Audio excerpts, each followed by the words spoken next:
don't know why I'm doing this. Don't know, I'm just talking to myself out loud. And if I say things out loud, then they become manifest.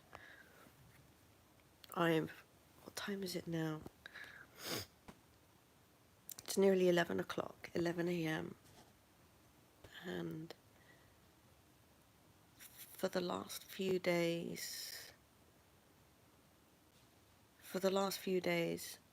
I came to the realization this cancer has now spread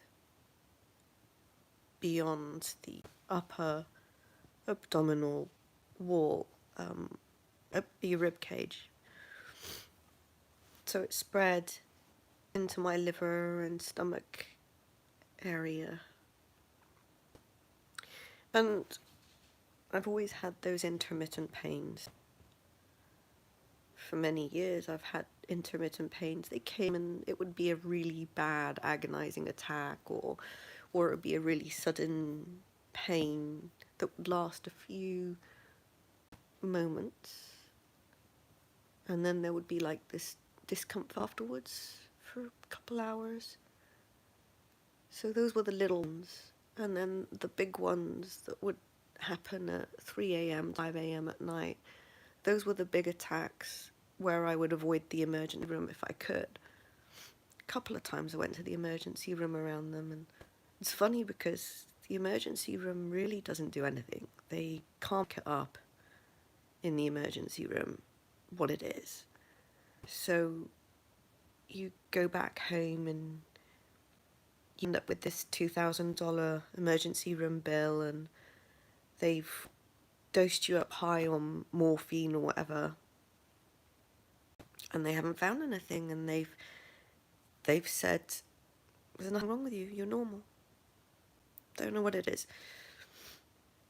So having gone through that for years and being gaslit, and the reason why it looks normal is because if you have the appearance of a healthy person, I'm ignoring now the strange marks and the strange lesions, all the sort of tell signs that something's really wrong. In Chinese medicine, we see this. And the doctor goes, there's something wrong with your liver. In Western medicine, we don't see this. It's funny. We don't take these as signs that there's something wrong. That's interesting to me, because I've had signs for at least 2 years there's been something really wrong. And doctors need symptoms, not signs. They need empirical data to prove that you're going through something they can measure. Hi, Anthony. I wasn't really expecting anyone to join me on this conversation I'm having with myself, because I'm just having a really bad day.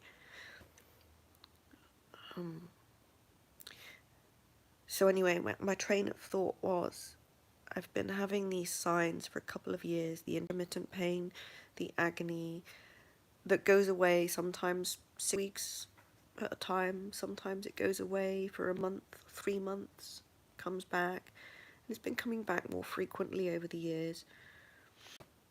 And about 18 months ago, I saw okay, Anthony, a bit of back information here. I'm potentially dying of cancer, right? And the talk came up between my husband and I when to be hospitalized.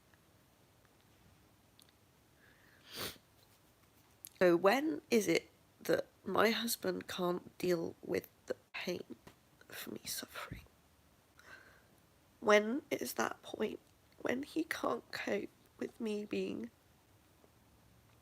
in so much pain and him being helpless that I have to go in hospital?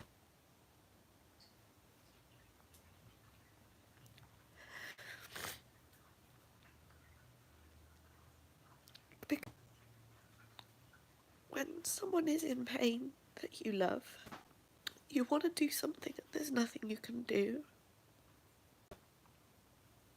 And it's weird because I don't feel scared at all. I don't feel scared at all. And I don't mind if I die. I'm I'm like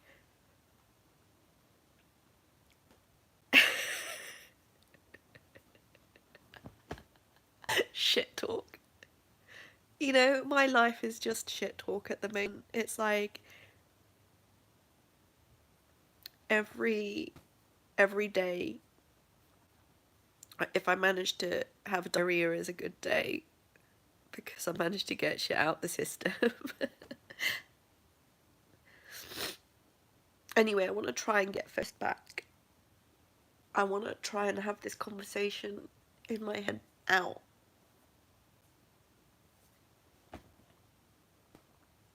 So, going into hospital is to make my husband comfortable, not me, because I'm not scared. And I'm quite happy to die at this point. I'm quite happy to just be relieved of the pain. I've had a good life. I've had a lot of experience. I've done a lot of different things. And I've been having these such weird over the last few days when I had this realization in the last 3 or 4 days. What am I going to do with all this stuff? All my artwork? I just want to put dibs on it and give it away to anyone who's useful. I don't think it's any value. I don't think my husband will be able to make any money off it to help him move on.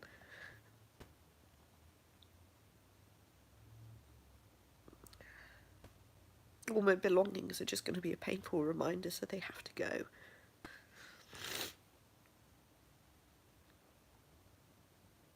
I'm going to miss my bunnies.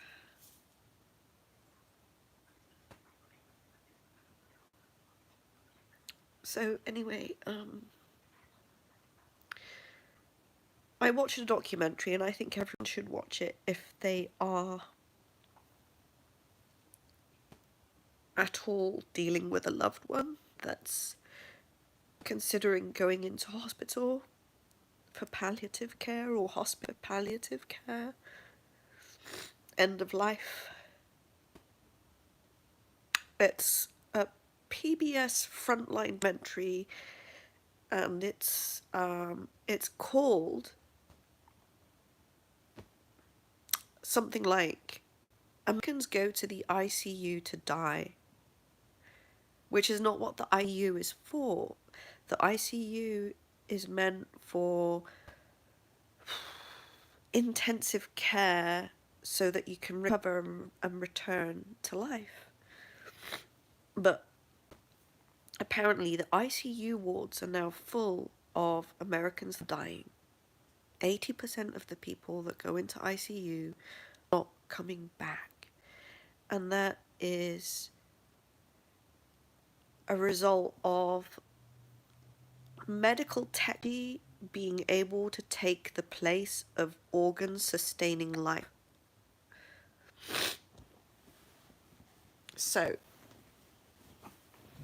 if you need dialysis, they can sustain you.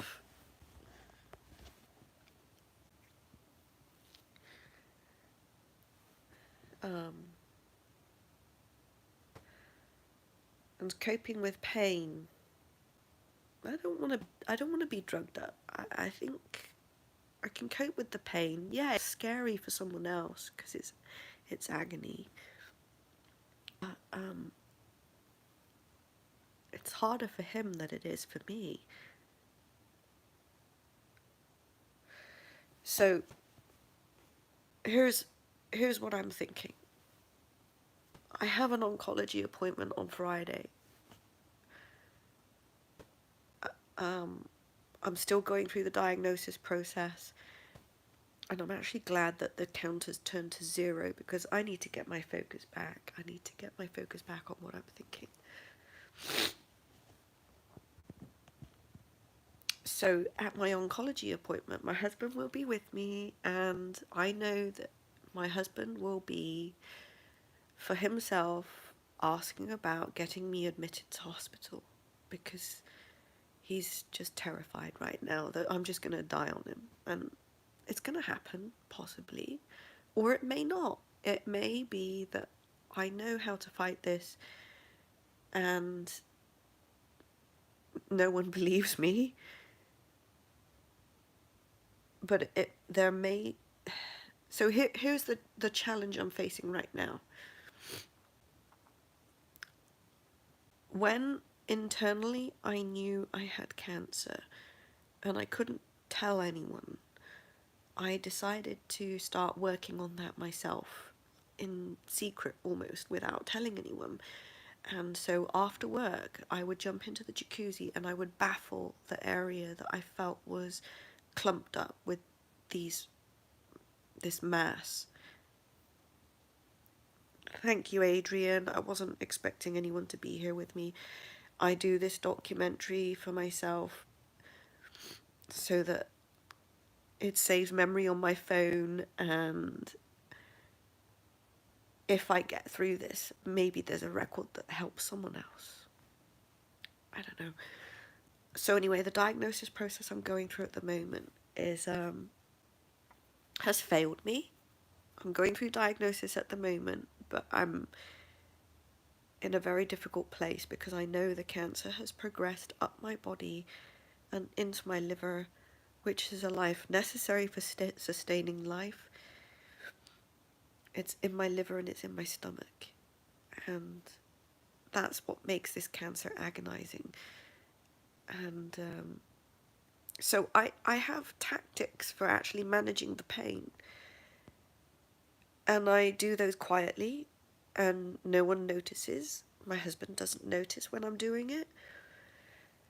So what it is, it's like this kind of a breathing exercise that I prefer to call a girdle exercise, because it's all the muscles that braid around from your rib cage down and into your pelvis, and they braid around your pelvis, and they crisscross over your organs.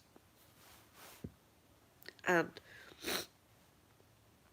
when you get in touch with those muscles and you expand them as much as possible and you tense them up and you make them really strong and you push everything down, it massages the organs really gently and flushes blood through them, flushes oxygen through them, and flushes immune circulation through them. And I've been doing this and I've found great relief through this for preventing the pain. So if I do it often enough, I can prevent the climax of the pain, which usually happens at between 3 and 5 in the morning. 5 o'clock in the morning is probably when it's the climax. And what happens is the liver is a little injured and inflamed.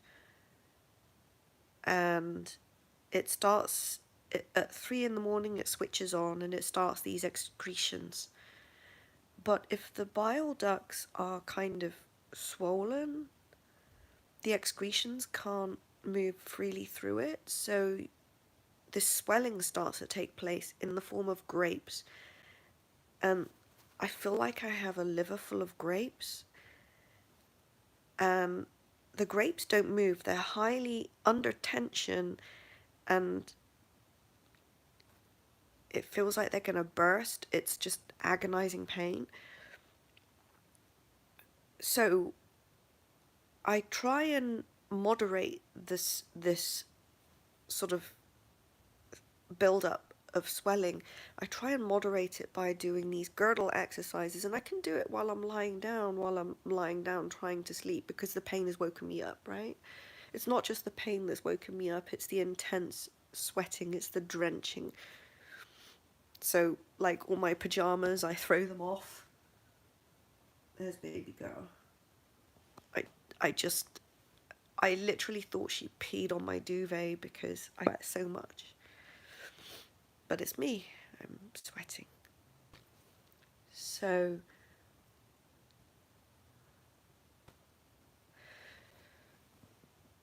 yeah, if you see someone suffering cancer and they intuitively do this, and you kind of see them squirming on the spot, it's because intuitively doing something with their muscle movement to move and massage that organ that's in so much pain. And and, and commonly it will just be called breathing exercises, but it's kind of inaccurate because breathing implies that it's just breathing. And this feels more girdle movement. You're trying to, it's almost appears like a sexual movement. Actually, it was kind of funny because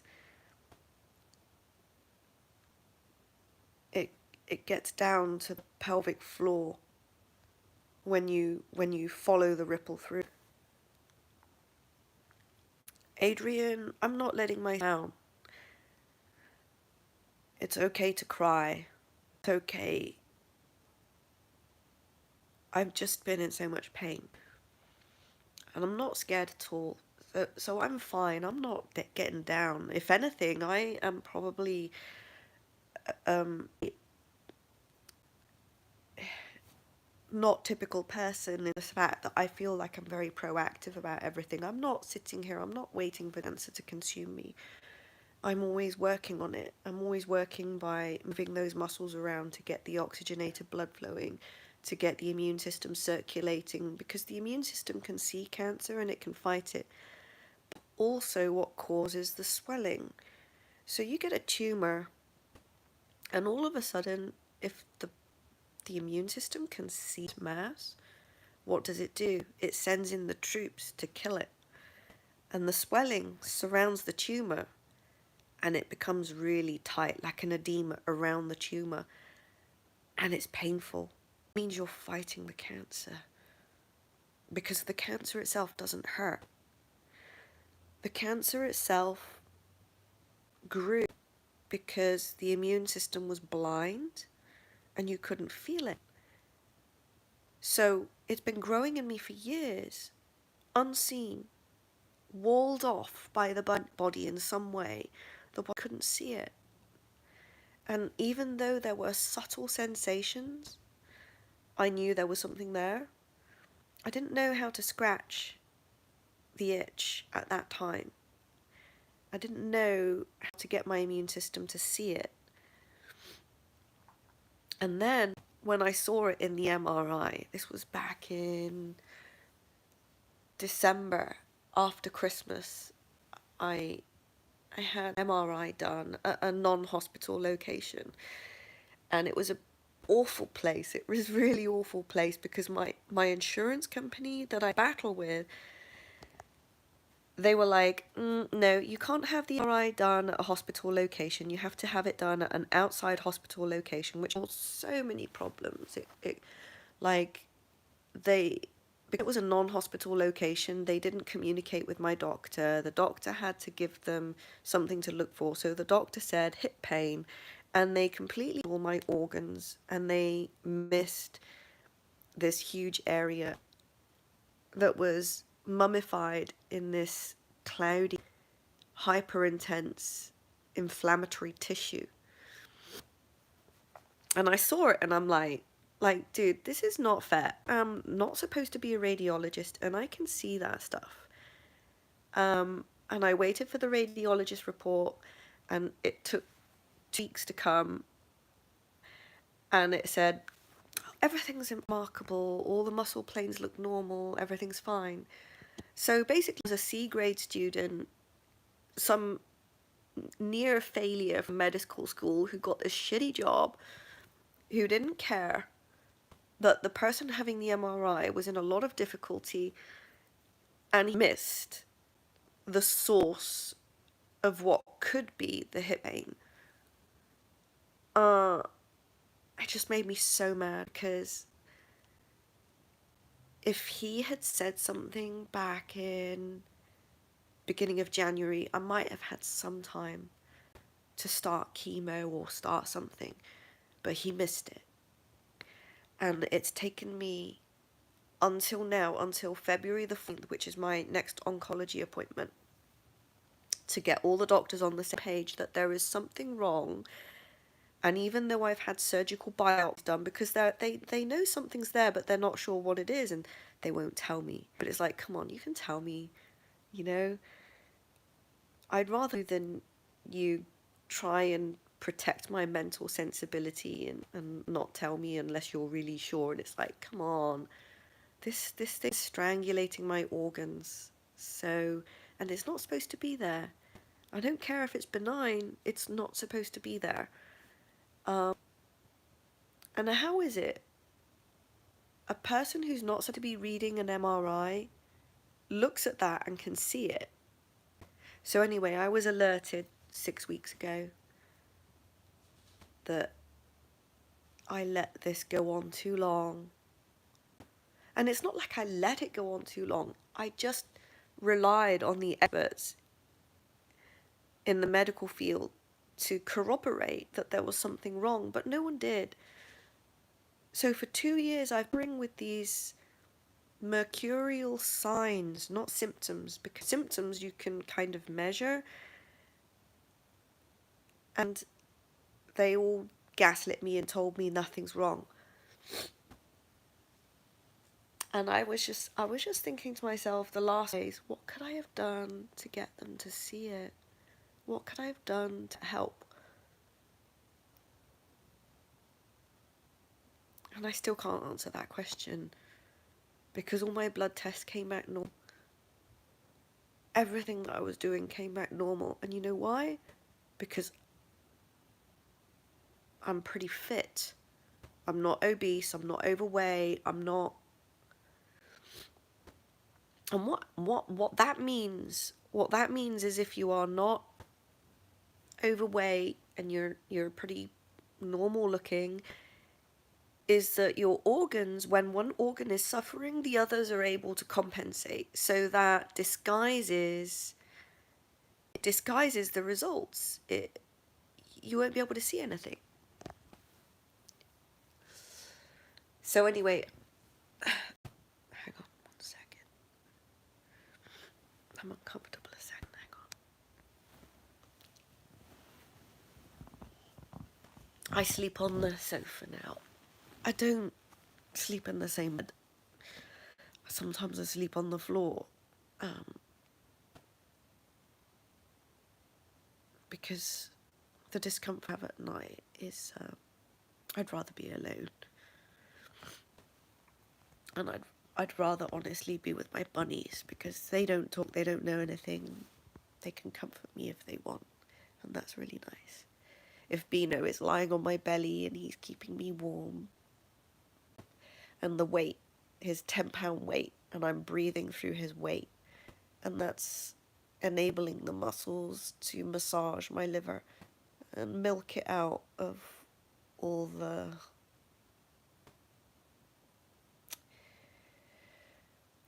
sort of reactionary immune responses, the inflammatory swelling.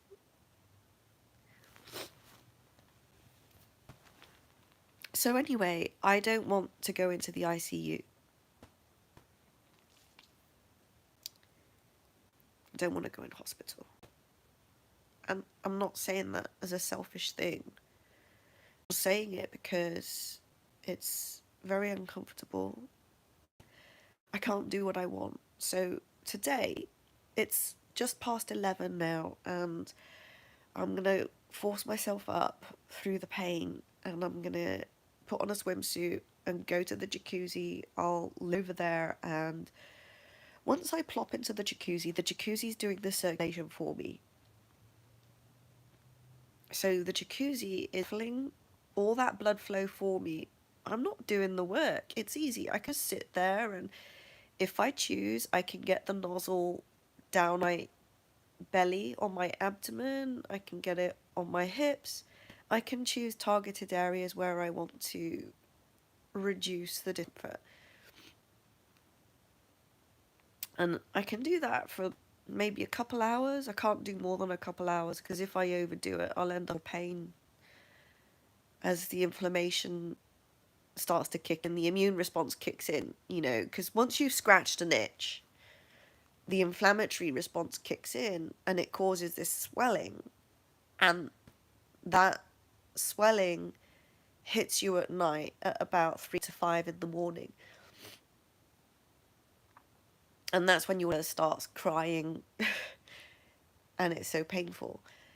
And if I go into hospital, I won't be able to baffle my circulation. I'll just be lying in bed and I'll be doing what I'm doing now, which is the girdle movements.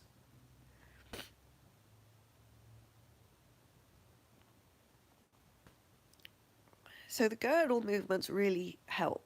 And if you are suffering in pain with cancer, it really does help. And someone says to you, oh, it's breathing exercises. Um, I understand why you dismiss that, because it's not really just your breath. It's working your whole body like a worm, and it's making your rib cage as big as you can and stretching out that diaphragm muscle. And you might feel a twinge, because when you stretch that muscle, when you inflate it, you feel it up against the liver's like, oh, and then you squeeze and you suck that belly button in as deep as you can. You suck it into your spine, and that squeezes the blood. And then you tuck your tailbone in and you squeeze that roll. You follow the roll through your belly until you tuck your tailbone in, and you squeeze everything in the pelvic floor. And what you're doing is you're just moving this chunk of blood in your muscle. You're moving it through one way, and that's to milk the liver out of its discomfort. It has to milk the liver of all the inflammation that's kind of clogging it up. But the other side is it backfills with fresh immune cells that are ready to come in and clean out any debris or any cancer or any liver disease. So that's on the upside. With every purge that you do, there's a backflow that you can feel of fresh oxygenated blood and fresh immune cells that can come in and clean out the disease. So you've got to try and keep this level of activity up to keep the liver on its path of cleansing, detoxification. I don't like the word toxins or detoxification, because toxins imply that it's chemical or something, but really the liver's, it's waste metabolites. It's stuff that your body creates. It's just waste material that can't get out. And I don't like to call anything coming out of the body dirty. Not even poop. Okay? Because I get great relief in managing my poop.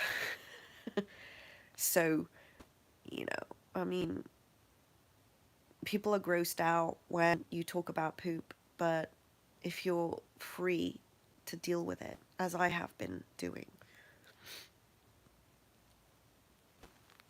for about, I would say 6 months now, I've been unable to poop. So there's a constant sensation of being impacted. And I've had to literally go to the bathtub and dig it out daily, twice a day. So you immediately get over the sensation of things coming out of your body being disgusting, because you need to do it. You need the relief. And you also get a sense of the health of your body when you're in that close contact with your poop, right?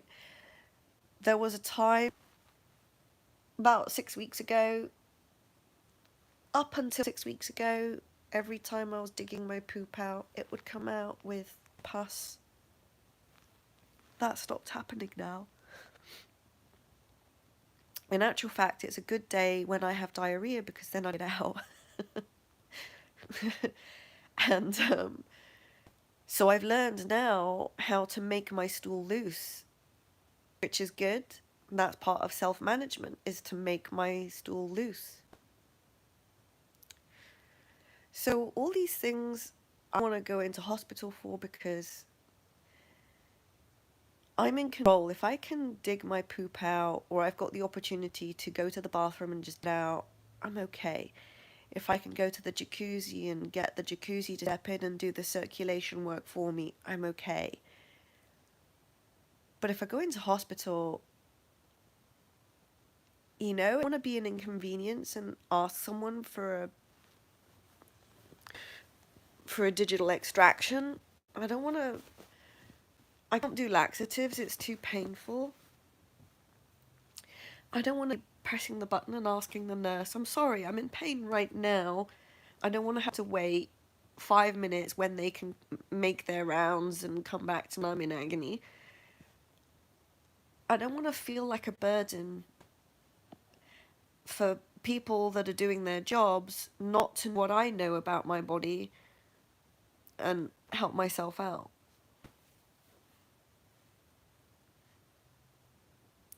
So I just explained that to my husband just now before he returned the car.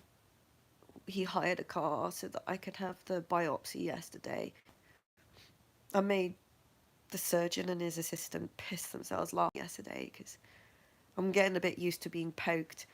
So last week I had a 6-inch needle stuck in my hip, and he pulls the needle out and he says, "Right, so see if I can extract some fluid from your hip."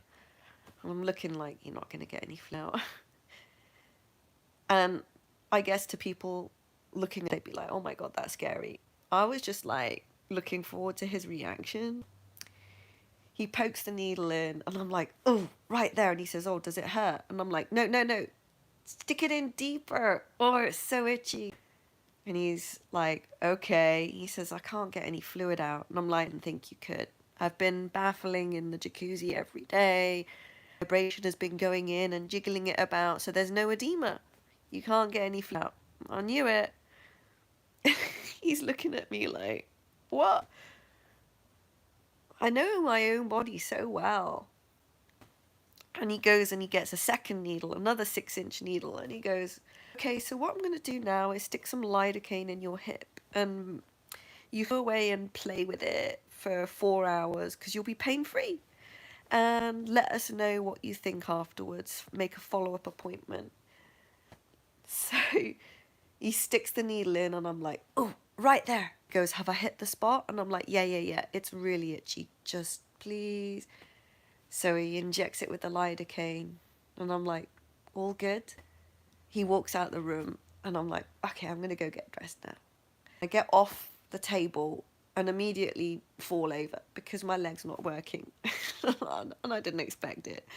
And I was like, "Oh, that's weird." So I'm lying on the couch, face planted on the couch with my legs, because I fell over. I face planted onto the couch. And I'm like, "I need to get dressed." And I can't get dressed because I can't reach because I can't move my legs. This is interesting. Luckily, I had my disability scooter. I didn't think about that at all. But I'm using a disability scooter because it's too painful to walk now. You'll see me in the live stream video. I'm actually walking, but there's a bit of a limp. And that's a good day. Because once I've been in the pool, it's easier. But out pool, I'm like an old lady. I can't walk far. So, and then this week, I had a pap smear done a couple of months ago. The system's really slow, and the results came back. My doctor called me up and he said, "We found some abnormal cells, so you need to get a colposcopy done." I was like, "Oh, great. They're still missing the target." Do you know what I mean? I know this isn't in my uterus. It's not uterine cancer. My mum had uterine cancer. I know what that looks like. It's not that, but anyway, go ahead. We'll get the colposcopy. So I had that done yesterday. There's another 6-inch needle going there. Actually, this thing was huge. This was like, I don't know, it was like a 1-foot needle. It was like so what it's called is a punch biopsy. So it's a die punch with about a 1/8 gauge on it. And it's really long because obviously he's jamming the speculum in you, and then he's got to done all this needle through 6 inches of vagina before touch wherever he's going to take the biopsy from. So this thing's about a foot long. And I'm like, I asked him to dose me up on Xanax beforehand because I'm like, it's very sensitive down there. I just want something to chill me out. So he gave me the Xanax, and I said something to the effect of, "Yeah, ready for you to go cave diving with your ice pick now." And then he just couldn't stop laughing, him and his assistant. And I'm like, well, it's true, isn't it? I mean, feels like an ice pick. He was just laughing, and he says, I'm glad you have a sense of humor about this. I'm like, yeah, well, you're going to be missing the spot. I know where this thing is, and you might be lucky, you might find something in there if it's invaded that, but I doubt it because it's coming from outside my uterus. I can feel where the cancer is. So. And he gave me a pat on the shoulder, and he said, I'm so sorry you're going through this. And he said, I know you're going through a lot. And he said, I know it's outside my area, but he said, I wish you all the best. So it was really nice of him. That's a problem, isn't it? Every specialist you do, the cancer's outside of their area. So everyone's poking in the wrong spot.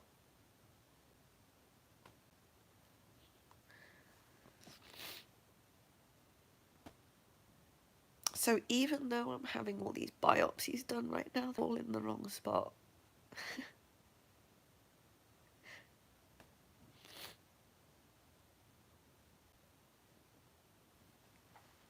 And that's another reason why we're looking at getting me hospitalized. We're discussing it. So I think the goal is on Friday not to get me to stay in hospital, but to just get me hospitalized through the diagnosis process, because I think they're missing it and I'm in so much pain. And I'm wasting at this point, I'm wasting away. I lost 30 pounds in less than 3 months. I'm losing 2 to 5 pounds a week at this point. There's nothing left to lose. I'm gonna start muscle wasting within 4 weeks. And by the time they finish the diagnosis, I'll be too weak to do chemo.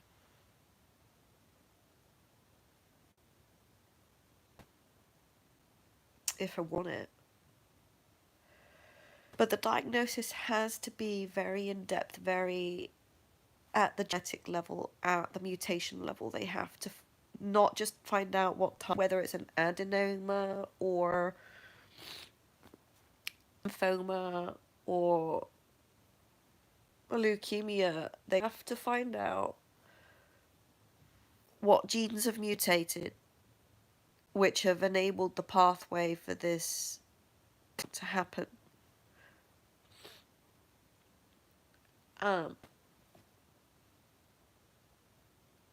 So I think at a point now where it's just terrifying husbands. And he can't wait another month for us because he's seeing me waste away. And there are some times I can walk and I'm just crawling around.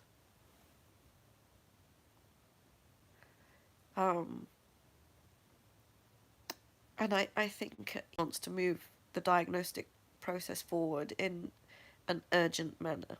So if I go into hospital for that, but I don't want to stay in hospital because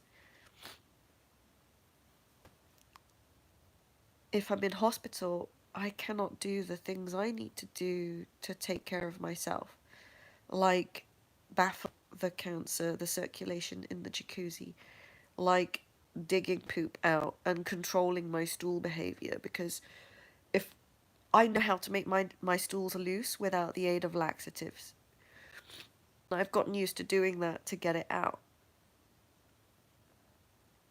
But if I'm having a strong immune response, what happens with a strong immune response is that sometimes it can be too strong. Sometimes it causes an inflammatory reaction that swells up so fast that it actually hurts your organs and gives you even more pain.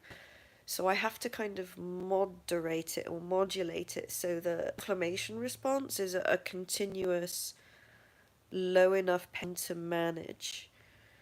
And I have found the the the method for doing that is about 2 hours a day, gently doing it for 2 hours a day to stimulate the immune response, but not overdo it. It's a bit like when you go to physiotherapy when you're recovering from a car accident or something, or you're recovering from a muscle tear.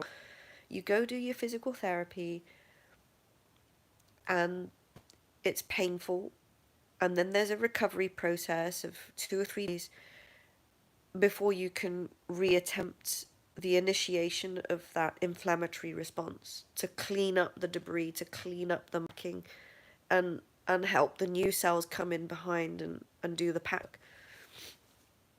So that's what physical therapy is for the musculoskeletal system. But physical therapy for your organs, people don't know about it. It's really bizarre. People don't know that there is stuff you can do for your organs. And I know this because I'm Chinese, because I was brought up with this background of this is what you do for your liver, this is what you do for your kidneys, this is what you do for your uterus, your prostate, your pelvic bowl, your blood stasis, blah, blah, blah. And it's partly intuitive, but it's partly expected of us. It's partly expected of us to look after our organs. And it's just non-existent in the West. Non-existent. If you tell someone, oh, I got a bit of liver pain, they look at you like, how do you know that's liver pain? Like, do you even know where your liver is? This one is spleen pain. People don't know what a spleen is or where it is. So I intuitively know how to look after each of my organs. And that has been a disservice for me in the West, because in the West, doing that has enabled me to keep up the appearance of health inside my body so that the blood show negative. They show nothing. Because my organ are able to compensate for the trouble that they're in, and then the blood results mask the pain I'm in. And the doctors need this. They need the check boxes. They need the empirical data. They need a measurement of your symptoms, because for some reason they're not taught to believe you. For some reason they are not taught to have empathy and believe what you're saying is true. It's like they approach you as if you are a hypochondriac, which is so hurtful.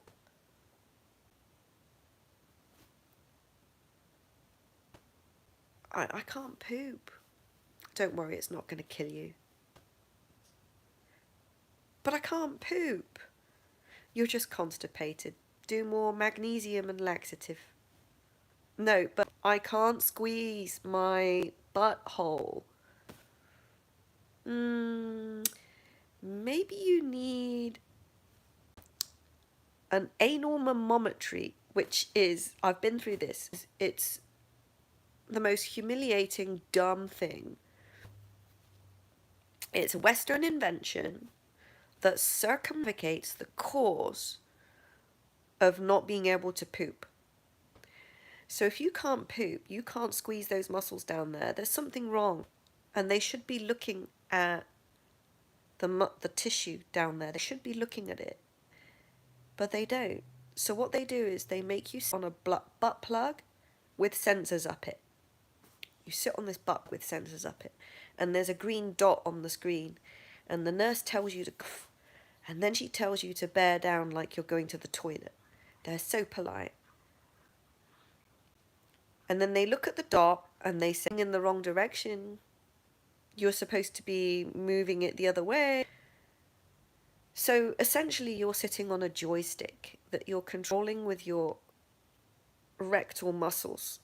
So the more you squeeze, and there's different places that you squeeze. You squeeze in your rectum, and there's an anal sphincter above rectum. There's like a sphincter as it comes around the bend from the sigmoid into the rectum.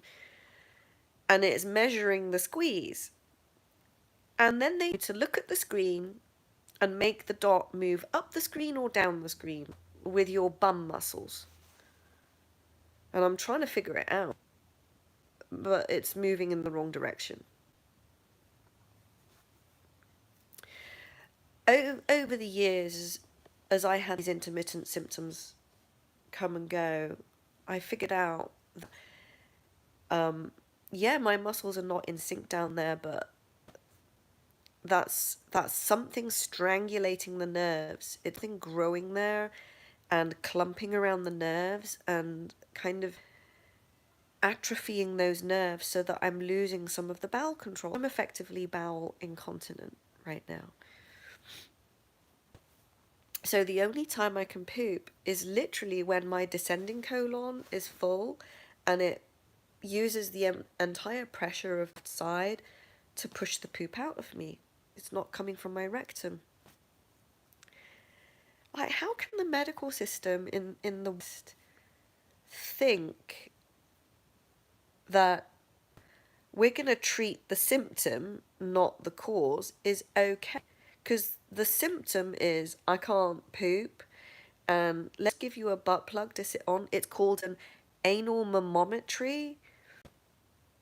How can they think that is okay instead of looking for the cause? I don't get it. This is so messed up.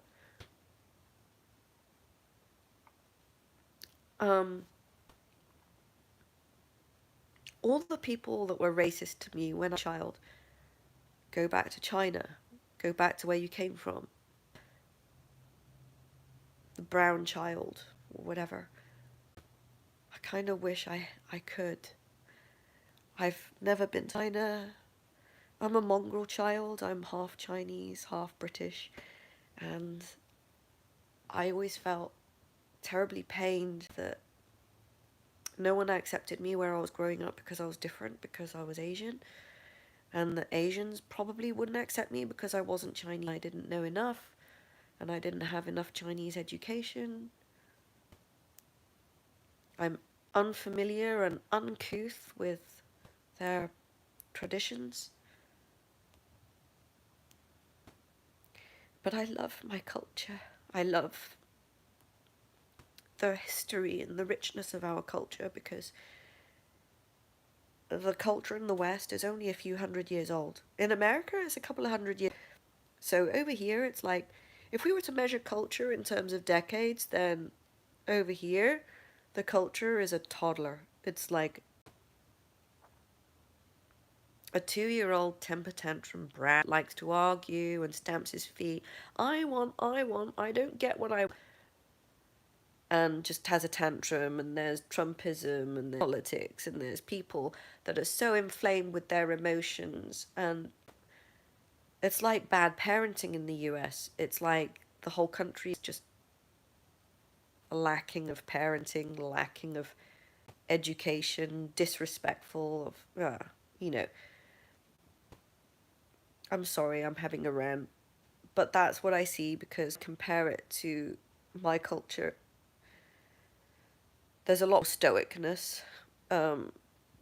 We've been around for 6,000 years. And so you compare that, a 2-year-old, to an adult who knows when not to argue, because there's no point arguing. Idiot. You just let them have their opinion. And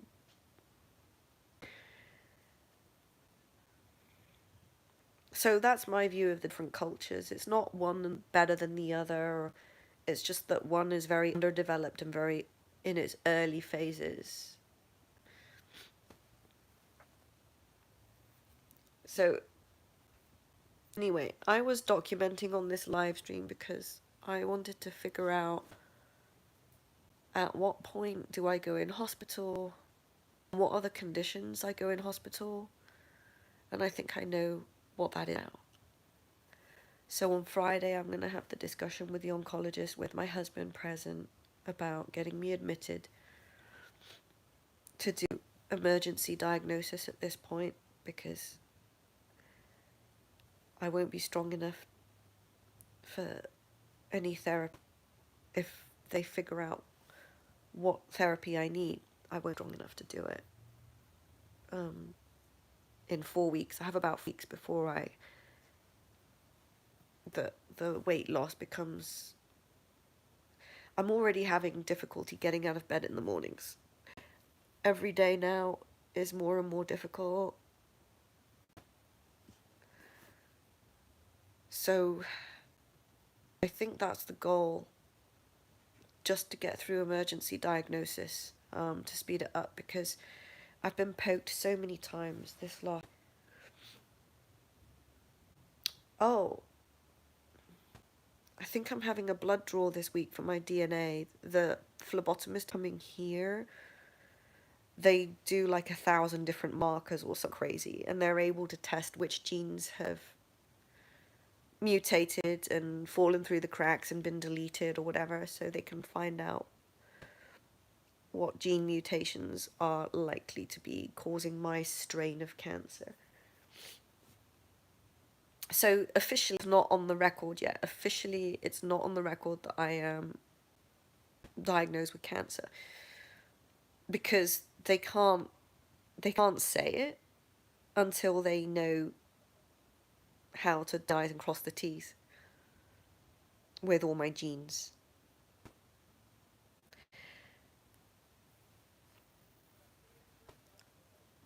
I'm not scared at all. It's so weird. My husband is so terrified.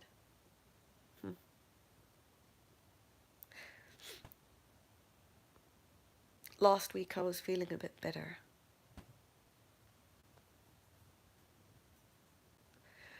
Okay, I've made my decision. I'm not going into hospital to stay in hospital at all. I'm only going in hospital for the diagnosis, the emergency diagnosis, to speed it up somehow. And I think my husband's on a bigger learning curve than I am. Seeing what I'm going through, I think it's harder on him. So it's not a nice place to be in hospital. At every bodily function having to press the button on a whim and wait for attention, whereas I can roll off if I want to here. So I don't know if I'll survive this. It's a knife edge at the moment because my liver's not doing well. I'm not jaundiced yet. It's not. There is a good liver function there. It's just that it's so painful that something could happen any minute. I feel the swelling and the tearing.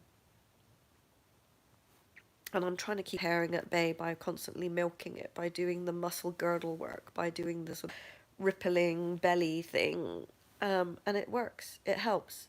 And it really helps. And if I can do a video later on to demonstrate this, I will, but I need to get dressed right now.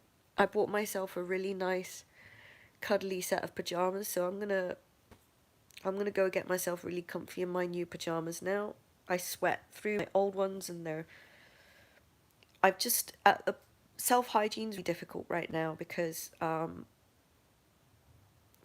in the bathroom frequent times and I'm sweating profusely and I smell so bad. It's like I'm rotting from within and it's just seeping out of my pores. I can just sort of smell it like coming out through my skin and in my sinuses. I can breathe it out of my lungs, the smell. And I think that's another thing that terrifies my husband as well. You can smell death coming off me, you know? Like, it's death. It's like,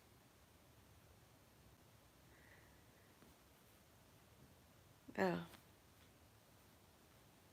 So anyway, dink.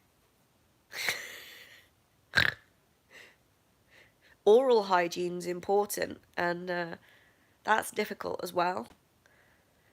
Because you brush your teeth and it still smells like I'm moldy.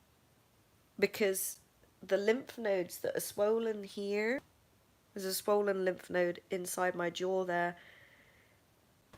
It's actually getting better now. It's actually improving, but this was swollen a little bit, and the swelling. What happened was I was baffling the cancer, and you get these prison break escapees, the little clumps that escape into the lymphatic system around the body, and they collect in the face. So the lymph nodes in the fill up, and then the cancer tries to establish itself, so it goes into the mouth. It grows in, so I don't see it, but you end up with this swelling that protrudes into the mouth, but it's not a normal swelling. It's like a long skin tag that feels ulcerated, and the immune system catches up with it and shrinks it. And then I'm like, oh, that's cool. My immune system really is working. It's chasing the cancer down and it's killing it. Even if the cancer breaks loose, goes into my lymphatic system and collects in my face, my immune system is catching up with it and killing it. So you can actually, the bumps have gone down, which is really good. So every time I pull in the jacuzzi, I baffle in the jacuzzi, and then 2 or 3 days later, I get these big bumps on my forehead, which eventually they settle down, but they leave these kind of little brown marks like liver spots, right? And so basically, the prison break escape, the clumping that's escaped, goes into the lymphatic system. The face is like the bath scum tide mark of the body. It's the furthest point of lymphatic drainage system from the lymph, from the spleen, and from the heart, according to gravity. So this is where all the little strays, the stray cancer refugees, end up hiding. This is why you get the lymph nodes swelling up in your face, around here, and the bumps on your forehead and under the chin there. That's why they blow up. But it's okay, because that means the immune system's working. So they blow up and then they swell down. And the immune system's been programmed to see the cancer now because I'm doing the work. And so it's circulating all the time. And now I've got a marker. It knows what the cancer looks like, and it sees it in my face and it goes, oh, found some. All right, guys, come in. We're up now. And they have this little war, this little battle in this lymph node. And then it feels like a kind of bruise sensation. It feels kind of uncomfortable. And then 3 days later, it shrinks. And that's how amazing the immune system is. It sees it and it knows what to do. It can fight it back. So this periphery of the immune system, your face, I call it the bath scum tide mark of the body.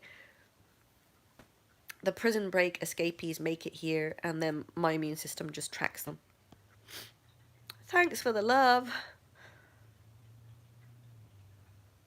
I hope that if anyone else is going through this, that me just talking gives them some reassurance that pain is okay. In actual fact, it's kind of funny to me how people don't know how to react to you. They tear up, they freak out, they go all boggly eyed, and I'm just like, I'm not dismissive of it, but you know, I don't need the drama. I just need to focus inside myself rather than outside at the moment.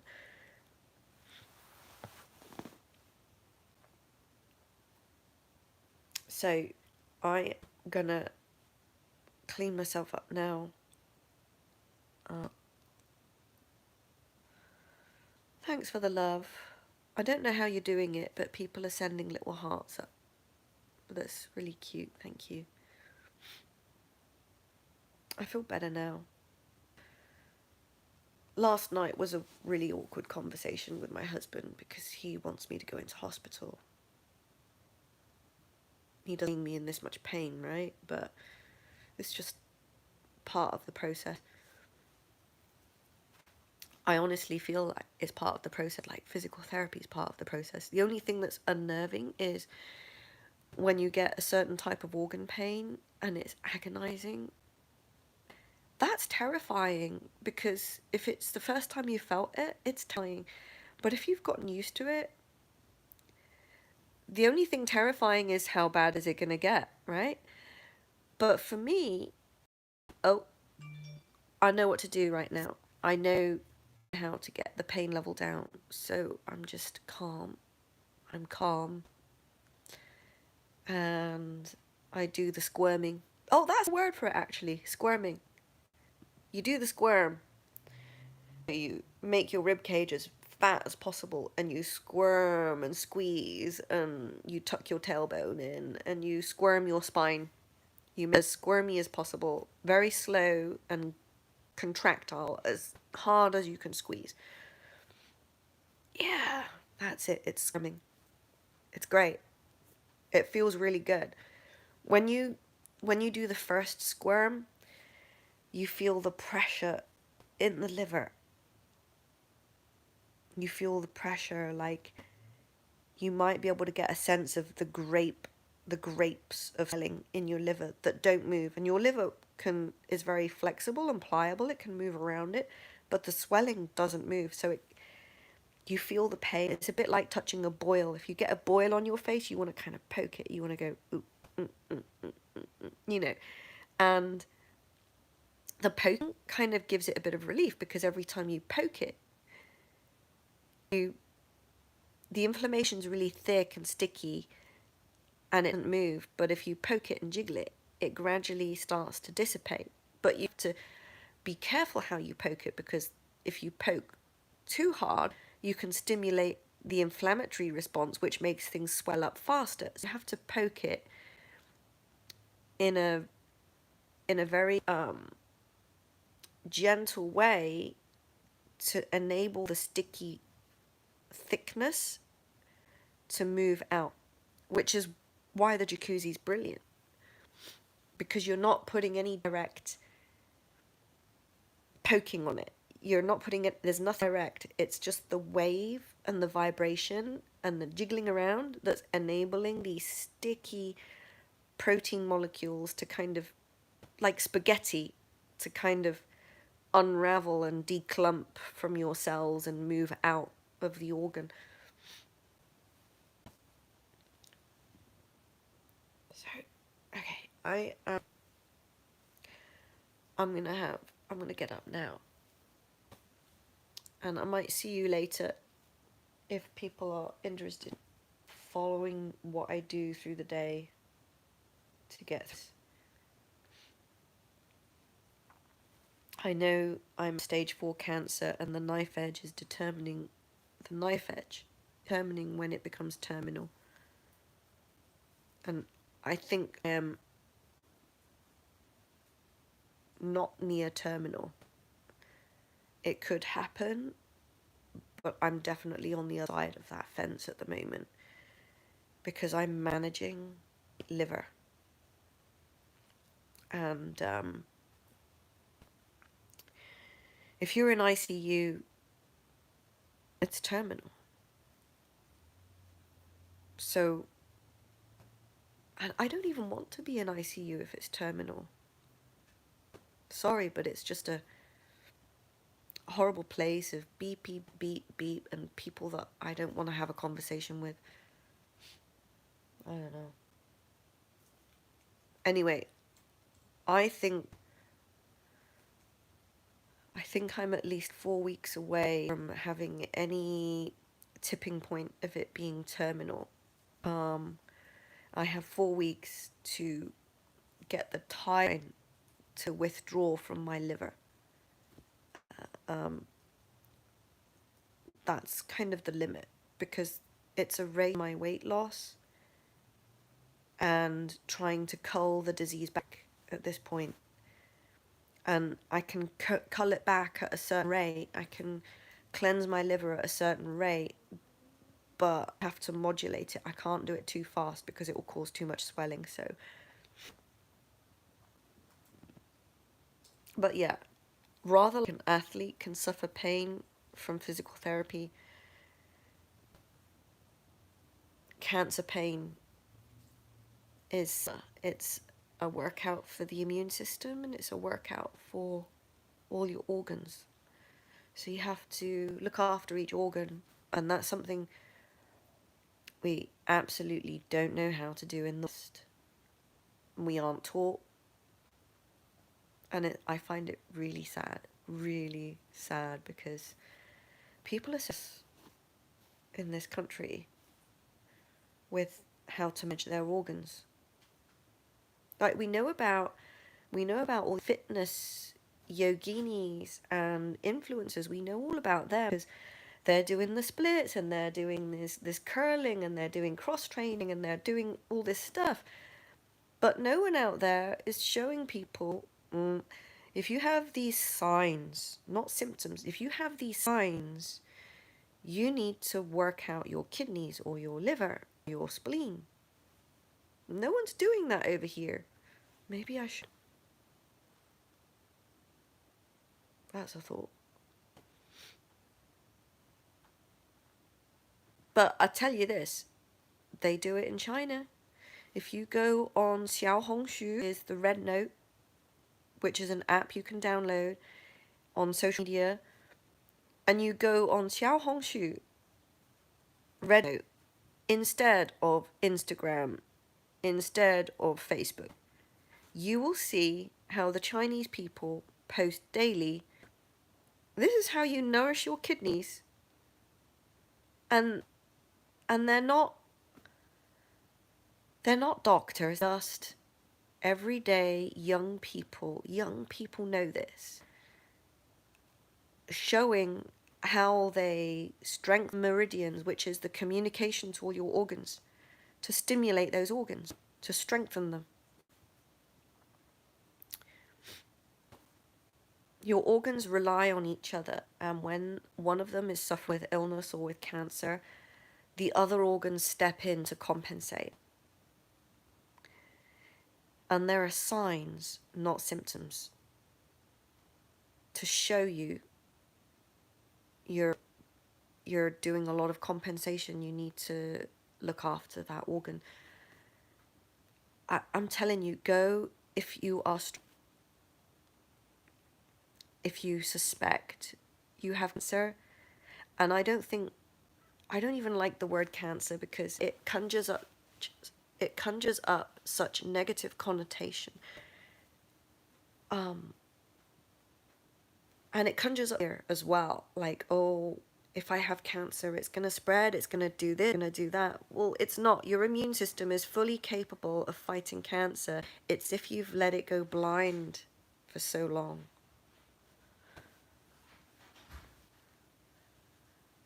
So yeah, go on out and look at what the Chinese are doing, how they look after their organs, how they do essentially physical therapy on their organ to get their organs back to health when they sense the signs of something just tipping off scale a bit.